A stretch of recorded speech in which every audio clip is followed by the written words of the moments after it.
20 years ago, I mean, most people that started a website, it was probably a generic 2 or 3 page site. And obviously now with AI, there's so many different things coming into play. But Yeah. what's a must-have today that wasn't even on the radar when you started? I would like to take a 10-minute break and then. Three, two, one. How do you have the ability to analyze stocks?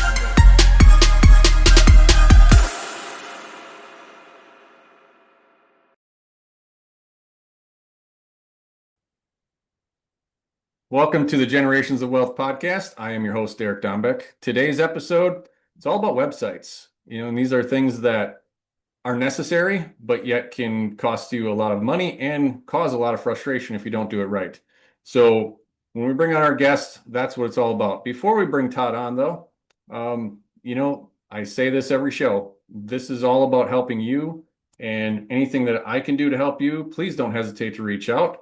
You can get me at derekdombeck.com, go to thegenerationsofwealth.com, or just simply shoot me an email, derek@globalgow.com, and let me be a resource for you. So with that, let's bring on our guest. And without any further ado, all the way from Pennsylvania, Mr. Todd Heitner. Todd, thank you so much for being on the Generations of Wealth show. Yeah, thanks for having me. Appreciate it. Well, let's just start off at the beginning. I know you got a really awesome service that you provide for people, kind of helping them with their websites and different things. But why don't you tell us a little bit about yourself? Yeah. So on the business side, yeah, I've been helping real estate investors for about 20 years, over 20 years, with their mainly with their websites most of that time. But of course, now more recently, we've kind of branched into other marketing tools and things too. But yeah, I've helped over 2,000 investors. But yeah, on a personal level, I'm originally from Oklahoma, grew up on a cattle ranch, so naturally I went into tech. But yeah, anyway, I was always more interested in like I was interested in the internet at the time. It was brand new, and I was more interested in that than cows. So kind of went into that and like learned web design. Kind of yeah, got into that, and pretty early on got started helping real estate investors. Kind of I was working with a guy that taught people how to invest in real estate, and he would send his students to me to build their website. So that's kind of how I got into that and just stuck with it for the last couple decades. What led you to move from Oklahoma to Pennsylvania? There's a number of changes. Well, getting married basically. My wife was originally from Pennsylvania. Her family moved to Oklahoma when she was young, and she hated Oklahoma. She was in the middle of nowhere, to be fair. Like it was like there was nothing around there. Nearest Walmart's 45 minutes away, and so it is very hot. There's tornadoes. I can see where she's coming from. For me, it was home, but when I asked her to marry me, she was like, "I will say yes if you say yes to moving out of Oklahoma after we get married." So about a year and a half after we got married, we moved actually to Virginia at the time. We It's kind of crazy, but we just pretty much printed out a map of the United States, and she crossed off all the states she didn't want to live, and I crossed off the ones I didn't want to live in. Like Virginia was one that we could both agree on. Hmm. Um, so we ended up going there, checking it out, and yeah, we ended up moving there. For a while, we were there quite a few years. We had a house there and everything, and then we actually, for a little period of time, actually moved to the Caribbean. We went to Dominican Republic for a few years, did some volunteer work, and then came back to Virginia, and then up to Pennsylvania. So my wife's mother lives up here, and so it just kind of worked out to come up this way. So Nice, nice. Well, let's kind of dive into a little bit more of the meat and potatoes on website design, kind of where you started. I believe you started more in the single family space. Now you've kind of segued into more of an apartment sector. What does that look like? yeah, so yeah, started off with single family, like you said. Most common thing is, of course, motivated sellers. Like you need a way to capture them, people they're looking to sell their house. And we're still doing that very much. That's very much part of what we're doing. But yeah, we've kind of started off just motivated sellers and kind of branched out into all the different other little niches. Of course, like rent to own buyers, cash buyers, buying and selling land, mobile homes, notes, like all those different things. So we've got sites for all that kind of stuff. Um, but then yeah, after about I'd say probably 10 years or so of that, kind of got connected with somebody that was doing multifamily and we realized that, well, that's a whole different need there. It's more about credibility is a big part of it anyway. Because like, if you're asking people to invest, you know, tens of thousands of dollars with you, you need to look like a real company. And so the website is a good, credibility tool for that. Um, of course, also you can, as things have developed over time, like we offered more than just the website now. There's marketing tools, the CRM, and all that stuff behind the scenes. But yeah, that's kind of how it developed, I guess, from one to the other. Well, we have a lot of listeners that are in the single family space. We have a lot of listeners that are in the apartment space. So why don't we start with the single family? What are some of the things you've seen evolve over the years? Because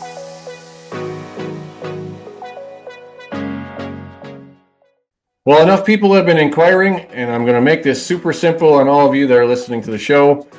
If you have any desire to work with me, whether that is a transaction that you're working on that you need help structuring, if you'd like to buy a deal that I have for sale, if you would like to sell me something, whether it's real estate or a business, happy to talk with you.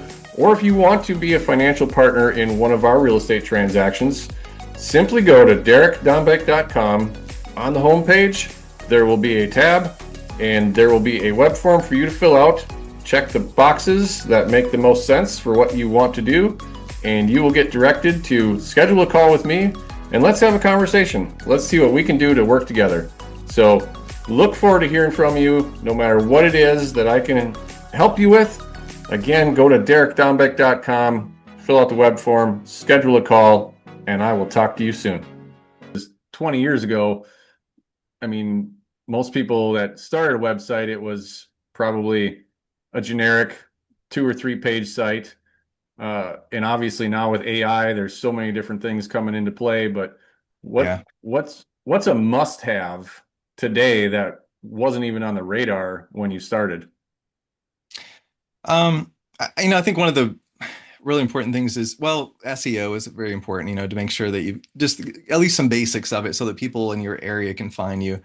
And then, lead capture is really important.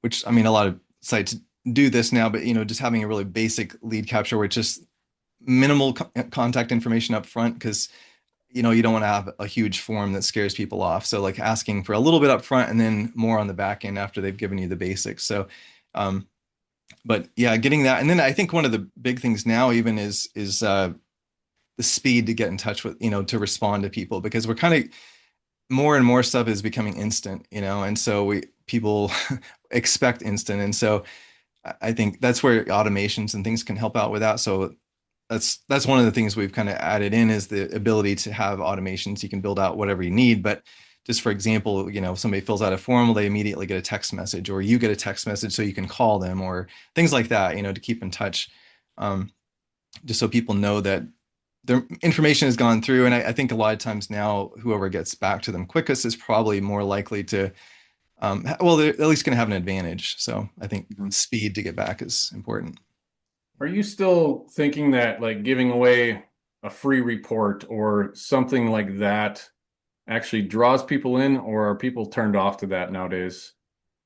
I think it depends on who you're targeting. I would say for things like, for most real estate, well, at least for especially for single family, I would say probably not. I would focus more on what it is that they want. Like if it's a motivated seller, like what they want is to sell their house. So like they don't want to read a book. So, like give them, get them started in that process of selling their house. And so maybe ask for just ask for their contact information, maybe the address or something like that. And, have the call to action be something like get an offer, a cash offer on your house or something like that, which is really what they want. So I would say for most things, like just kind of focus on that. Sometimes, maybe for certain types of leads, it might make sense to start off with something like that, especially if it's a type of lead that might take a while to, from the time that you make contact with them to the time that they're ready to do something, you might have to have some relationship building in there. So in some cases like that, it might make sense to start off with some kind of lead magnet.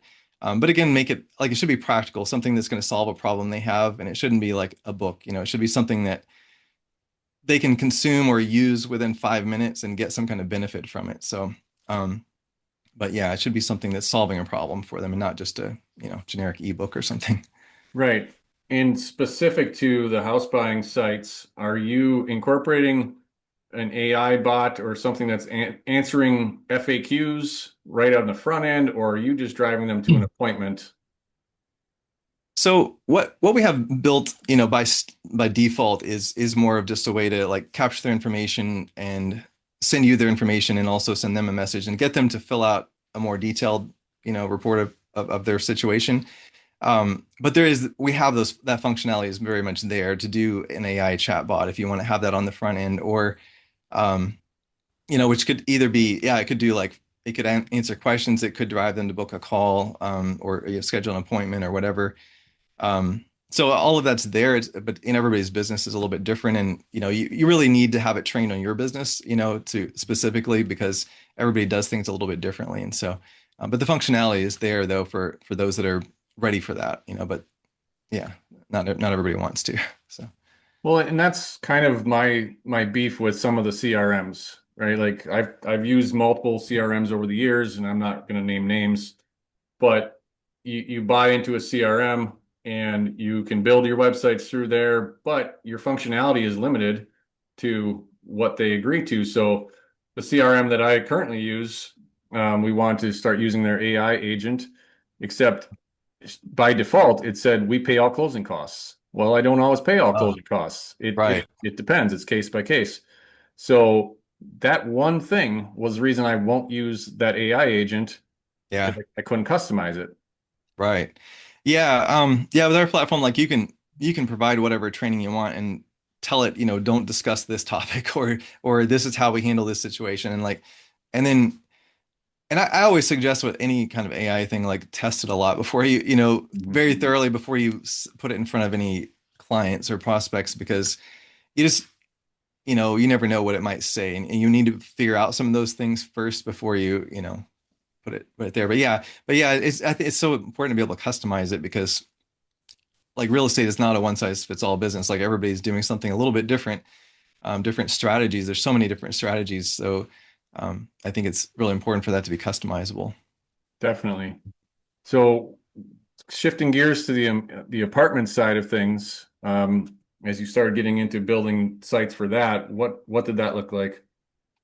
Yeah. So initially, kind of primarily, I guess the like credibility, like education, because that's kind of, somebody that's thinking about investing, say $50,000 or more.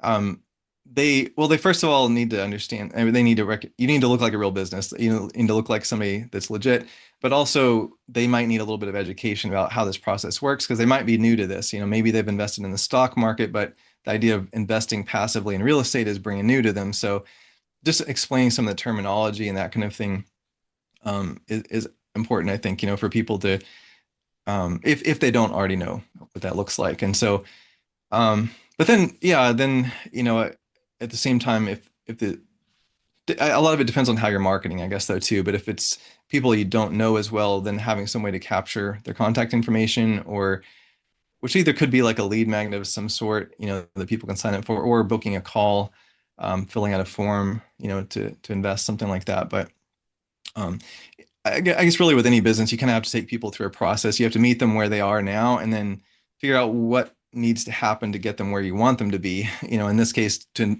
be willing to invest, to go from stranger to being willing to invest tens of thousands of dollars. Like there's a lot of steps that have to happen in between there.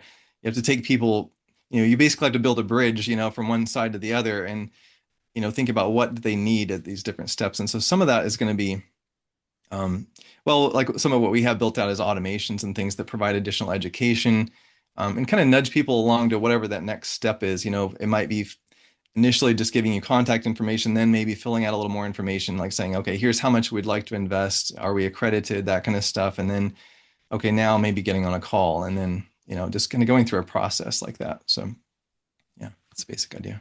Yeah, I know there's a friend of mine. He's actually a doctor by trade, lives down in Texas, and he has his website set up to where um, he'll put out an email blast to his list about a new project that's coming up. and it's totally driven just to schedule appointments, right? So there's just basic information about the project.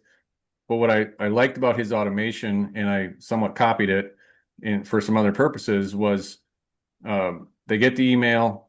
As soon as they fill out a web form, they're getting, of course, a response email. They're getting a ringless voicemail. They're getting a text message, and it's all personalized to where they really feel like he called them directly, Right. this voicemail. And then they're getting a text with a calendar link. And then an hour later, they're getting another email saying, hey, I tried calling you. I shot you a text. Here's a calendar link in this email, right? Yeah. And it's very streamlined. And at that point, kind of just you and I little cover our rear ends, right? We're not telling anybody how to do this, but Hmm. you have to follow all the rules as far as texting and calling and no call lists and everything else. But if they've come through the web form, they're authorizing you to contact them, correct? Yeah, yeah, that's right. There is, I guess, the exception I can think of that is the state of Texas. I know it has some different rules about that, so you have to be careful with the state of Texas. But in general, yeah, if people give you authorization, you can follow up with them. So yeah, and that is really important. I think, and all those different touch points are important, um, and then having it, I think, to having a good system that you're putting people into, like what we use like a pipeline type feature, where you can kind of see visually where people are at in the process. But um, I think what happens a lot of times is people fall through the cracks because, I mean, I've been on this on the other side of the table. Like my wife and I were looking to invest passively and we contacted people about deals and, we do a call and like we were interested, we would have moved forward, but they never followed up with us. And so Mhm. it's like, and I always say like this, it's supposed to be a passive investment. Don't make me work for it, and so I feel like if people aren't going to follow up with me at this point, they're probably not going to follow up with me later and keep in touch. So I think just keeping good communication, keeping in touch with people is really critical. Well, and that doesn't even matter if you're using websites or whatever you're using. That's just Yeah. good business. And Right. and staying in touch with people. I know just from raising a lot of private money over the years, the worst thing you can do is get somebody interested or they're already committed and investing with you, and then not communicate with them, not give them Right. updates. Um, Right. People just want to know that they're involved and that whether things are going well or things aren't going well, they need to Yeah. know. Exactly. You shouldn't have to reach out and ask like, what's going on? What's going on with my investment? It would, it that undermines confidence when they have to reach out to you. So yeah. Yeah, for sure. Yeah. What does it look like? And I know this isn't designed to kind of pigeonhole you into a price point, but where do things start and how far can they go from a cost perspective to set up a website and maintain that website? Yeah. We've we've kind of we've done a lot of different things over the years. What we're doing now is actually kind of across the board. It's like for both sides of the business. It's 99 per month, which includes a website that's pre-built. Like it's the design and all the content is already created.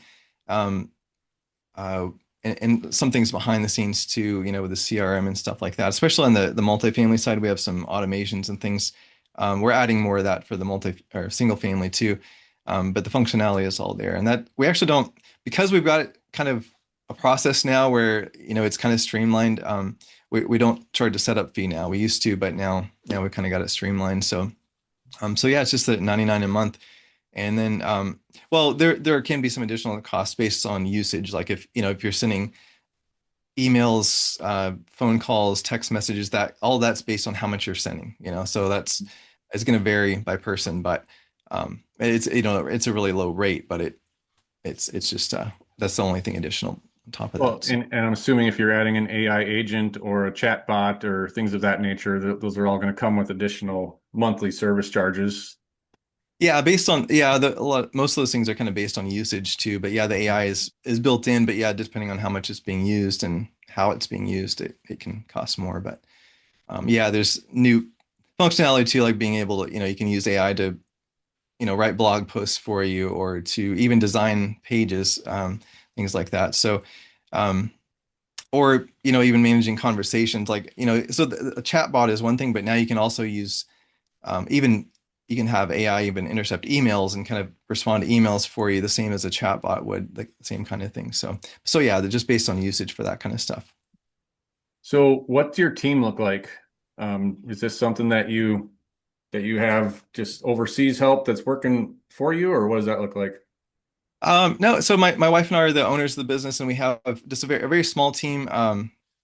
We've actually over time kind of reduced the size of our team as we were able to, as we've kind of streamlined things, um, as we've simplified things. I've simplified a lot of the tech and stuff, which has allowed us to get, not have quite so much that we have to do. But yeah, we have a small support team, and everybody's native English speakers. They're all, one's from Canada and one's from the UK. And so I don't, honestly, I don't like outsourcing support to, other countries where maybe they're going to have, for one thing, like someone's a language barrier, there's accents are hard to understand, but also even culturally, I feel like it's difficult sometimes sometimes for people to understand like what people in this country are dealing with, the challenges they're having. It's just hard to relate because the way of life is so different. So we try to keep our team where they can relate to our clients, and stuff like that. So we teach them all not only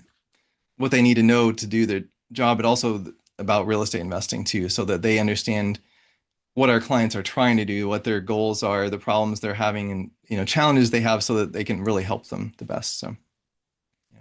So what's some horror stories or I guess challenges you've seen, whether it's your clients or just people that came to you to help clean something up, or everybody always wants to hear the stuff that goes perfectly well, but we learn from the things that we make mistakes on, right? Yeah, it's true. Um, yeah, I mean, I think one of the biggest misconceptions with websites is that I've seen people have is that, you set up a website and just people are going to instantly find it. They're going to automatically know that you exist, and I mean, if you do SEO, like that, you can help people find it. That to some extent that can happen, but for the most part, like you've got to do marketing, and I think that's what people miss sometimes is like to realize they have to, it's like getting a phone number. Like people aren't going to just start calling your phone number because you have a phone number now, except maybe robocallers and spam Mhm. calls. But as far as business goes, it's kind of the same. And so like you need to get the word out there about your business. And so that's one thing I've seen kind of repeatedly over the years is some people have that expectation, like, okay, I signed up for the website yesterday and I don't have any leads now, like where are all my leads? And that's just not how it works. Um, so that's one thing that came to mind. I've seen, um, I mean, we've had clients over the years that were, challenging too, that were, difficult. Not, they're asking for lots of stuff and like constantly wanting to change, or do like really big projects, but not getting the stuff over to us that we need to do our part, that kind of thing. So we kind of we do a lot less custom work than we, have in the past because it's just better, simpler a lot of times for everybody if it's just kind of streamlined and we've got stuff that almost everybody needs already built, and then you're not starting from scratch. But yeah. So if somebody comes to you, Todd, and you're going to build out their website and they're a client of yours for a year or 2 years or 5 years, ultimately they part ways. Do they own their website or does that stay with you? Yeah, so that's a good question. And that so if so the domain name is definitely yours. Like you can point that if you build a site somewhere else and you want to move that over, that's fine. Content wise and like design and stuff like that, it kind of depends on whether, if it's the stuff that we provided that we've pre-built, we don't allow that to be used elsewhere. But if you did your own stuff, you customize it, personalize it, wrote your own content, that's fine. That you can take that kind of stuff. We just don't want people taking the stuff that we've put work into and moving it somewhere else without, you know. But but yeah, it's and we've had, you know, yeah, some people just use what we provide as is, and then others, do a lot of customization, and so it just, varies on that. But yeah, for Mhm. sure, whatever you create is fine to take. So Well, I have a really hard question for you that my regular listeners are used to. So what is one question I should have asked you that I did not? And it can be about anything. Hmm.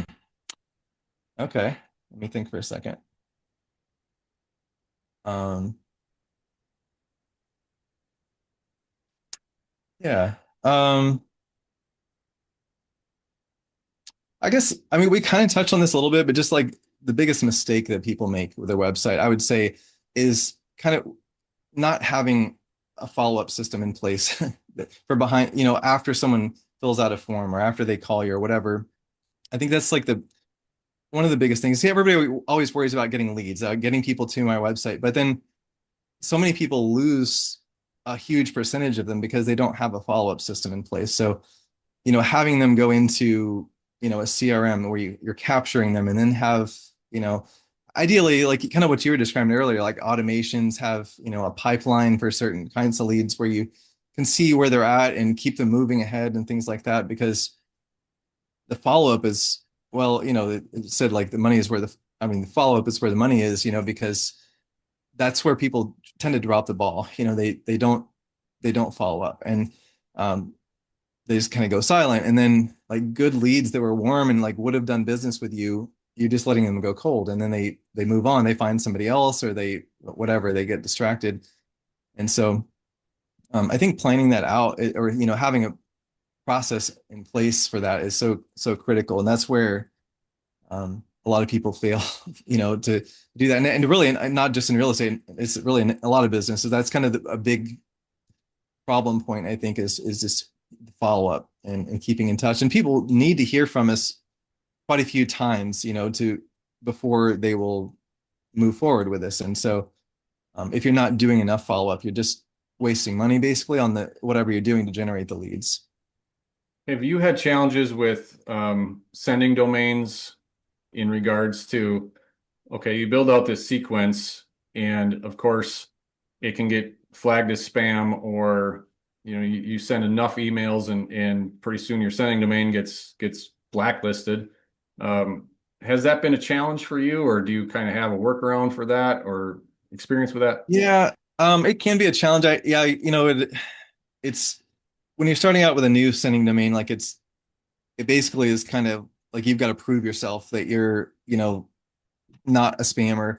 And so you kind of have to warm up a little bit, warm up the sending. So I think I usually, well, initially just send out a few emails to like myself, like multiple email addresses and like anybody, people on our team, and just have everybody go in and like mark it as not spam or mark, whatever, because a lot of times it will go to spam even though you've done everything right. Mhm. Um, but of course, there are some technical settings you need to make sure are in place too. I mean, that's definitely something to make sure regardless, um, because the email providers are looking up your domain to see like is that place that's sending email, is it authorized to send email for that domain? And if you don't have everything in place for that, that will cause problems too. Um, but yeah, being and then being careful about I would say kind of warming up the list or warming up the domain, I guess, somewhat, so that email providers start getting used to seeing it and then seeing that. Um, well, the other thing I guess too is like starting off sending to more engaged contacts rather than just to everybody, because if you send to people who have engaged with your content recently, then they're more likely to open it and engage with it again, which sends the signal to the email providers that this is a quality email.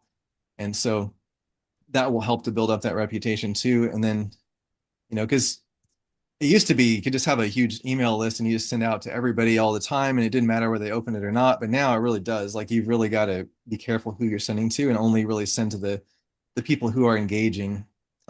Every so often you can maybe send out something to the others to try to get them engaged again, but for the most part you just want to send to the ones that are engaged, because otherwise it does really hurt your email reputation, and which means that the people that should be getting it aren't getting it. So go to spam or junk mail, or yeah, Well, get blacklisted, like you said. yeah, and I know that we've had this challenge time and time again with, the generations of wealth. Like we have sending domains that if they get destroyed or we have to shut them off, like we're not going to use our main web domain as the sending domain, because I don't want to lose the generations of wealth, web domain. But for Yeah. people that have no clue what you and I are talking about, maybe we should give them a little bit of detail on what that looks like. Yeah, for sure. So yeah, with when you're sending out email through like a CRM or any like a customer relationship management system or any kind of marketing tool, basically, where you're sending out emails to a bunch of people at once, especially. Um, Typically, you want to set up a sending domain, which means like just for example, if we're using generationofwealth.com, it might be mail.generationofwealth.com, and that subdomain is separate from the main domain. It's a and that's what you're sending all your mail from. So it might come from Derek at mail.generationsofwealth.com or something like that. And um and so it is good to set something up like that rather than have it just come from some generic email from your CRM um or whatever. But yeah, so you have to set up something that all the mail is routed through, like where it's coming from, and it has to be, um, there's some technical settings you have to go in and put in, like wherever your domain is registered, you have to go in and put a few settings to say, okay, this service over here is authorized to send email for my domain, and it's basically what it's saying.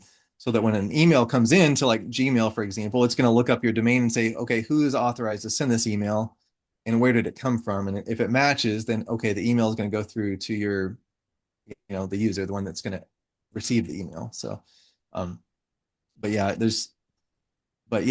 because there is so much junk mail, there's so much spam and everything like that. Email providers are very strict, and they're trying to filter out a lot of the junk. So anytime there's a new email address or sending domain, they're skeptical because it's probably spam. Most of the time it probably is somebody trying to send out junk, and so they're cautious. And so you have to kind of let them know through there's signals that kind of let them know, okay, this is a valid, this is maybe a real company sending this email, not a spammer. So all those little things we talked about, just marking it as not spam and just kind of opening the emails, interacting with them, and then sending it to engaged people, the ones who have opened your emails recently, um, can help with that. So So yeah. basically, what you're saying is hire a professional that knows what they're doing. If you don't know what you're doing, because quite frankly, you can put in a lot of effort and a lot of work and make one or two small mistakes and blow up your domain, and now you've got Yeah. to start over, and it takes a lot of time. Yeah, it does. If your email gets blacklisted or something like that, it's hard it's hard to get those off of there sometimes. So yeah, it's worth either, yeah, like you said, hiring a professional or just asking some questions, at least like try understanding what you're doing before you start sending anything out. Like have somebody double check it, make sure it's set up right, and make sure you have kind of know what you're getting into so that you don't waste a lot of time. Because yeah, it's kind of pointless to send out, create all these emails, send them out, and nobody gets them. So you want Right. to, you know, Well, Todd, where can people find you? yeah. So for the single family, it's donedealwebsite.com. So DONEDEAL website.com. So again, we have all the different types of sites for that. And then for the multifamily side, it's apartmentinvestorpro.com, apartmentinvestorpro.com. And so that's the two different services. Perfect. Well, again, we really appreciate you sharing your knowledge with us and appreciate you giving us some of your time. Yeah, thank you. Thanks for having me on. I enjoyed it. So, for the rest of you, the regulars, you know what's coming. Anybody you know that should hear this show, obviously share this and get it out on the socials. Give us all the loves and likes that we need to help growing the Generations of Wealth show. And until the next show, go and live your vision and love your life. See ya.